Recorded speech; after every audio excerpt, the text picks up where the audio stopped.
Back on February 11th, just a couple of days ago, The Information published a story written by Martin Peters titled, "What is Satya Nadella Up To?" with reference to reported interest on the part of Microsoft to buy Pinterest. This interest was first reported actually by the Financial Times. And Peters is not alone in questioning why a company focused on the enterprise software market would be, namely Microsoft, in fact the leader in that market, would be interested in buying a social media property. Well, for anyone who's read Shoshana Zuboff's tome, meaning large book, very large, long book, The Age of Surveillance Capitalism, the expression of interest on the part of Microsoft, or the reported expression of interest on the part of Microsoft to purchase Pinterest, comes as no surprise. As Zuboff makes clear in her book, and I'd like to make a comment here, I do not ascribe to Zuboff's linkage of the points she makes regarding what she calls surveillance technology, let's use that phrase, with capitalism. I'm a capitalist, I have no problems with capitalism, but she helped me in the sense that she provided details on surveillance technology that were quite illuminative of what's been going on. And as she makes clear, one could argue that the reason why Satya Nadella was selected for the post of CEO of Microsoft was particularly because of his experience running Bing, the Microsoft search engine, and his commitment to leveraging personal data information for the benefit of the corporation. So if Martin Peters and his peers are shocked to see this on the part of Microsoft, and I admit that in the past I also felt that Microsoft was completely uninterested in the consumer market, but it isn't. And so Zuboff argues that this is one reason why Satya Nadella was selected for the post of CEO.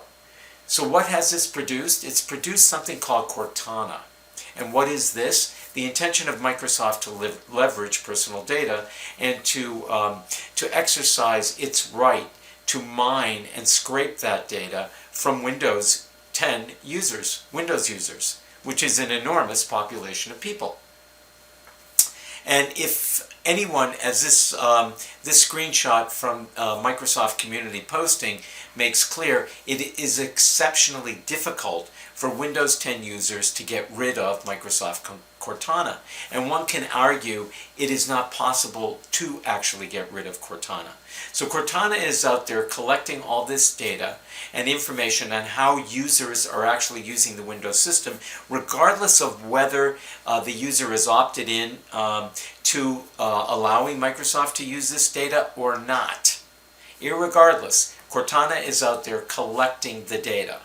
So what would be more natural than for Microsoft to buy a social media company like Pinterest to take the data they already have on all these users of Windows and add to it the social media activities those same people happen to be involved with.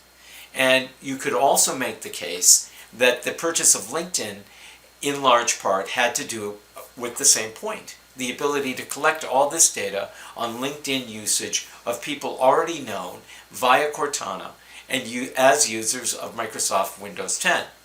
The final point I would make on this is going back to the original decision to distribute and to deploy Windows 10 as a free of charge upgrade makes total sense when seen from the angle of, hey, we're going to give you this software upgrade for free, and in return we're going to put Cortana on your box, and we're going to collect all this data about you, and we can do what we want with it. So what are the big takeaways here? Well, for Microsoft investors, they might want to plan on Microsoft buying some social media company.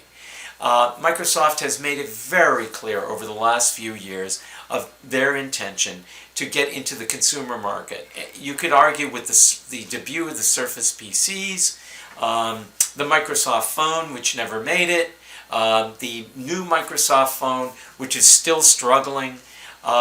They want a piece of the consumer market. And they're going to keep going after it, and they can put together these two data streams very, very effectively to get into the Google and Facebook game. There's really no difference. They're the same. They're playing the same game. They're actually involved in the same game, and any sense that they're not misses the point. And for regulators, it should be a call to action to actually look into this and see what Microsoft is doing. My name is Ira Michael Blonder. I'm the CEO and founder of IMB Enterprises, Inc. We're an advisory firm. We've worked over the last 10 years in the enterprise software space on behalf of a company offering a digital adoption solution. We've engaged with some very representatives of very large organizations and have first-hand experience doing that. I'm also an investor and with a keen interest in technology and technology companies. Please take a look at our webpage, https://www.imbenterprises.com, or please look at my Twitter page at Mike the Bebop. And we'll speak with you again as interesting topics come up. Thanks.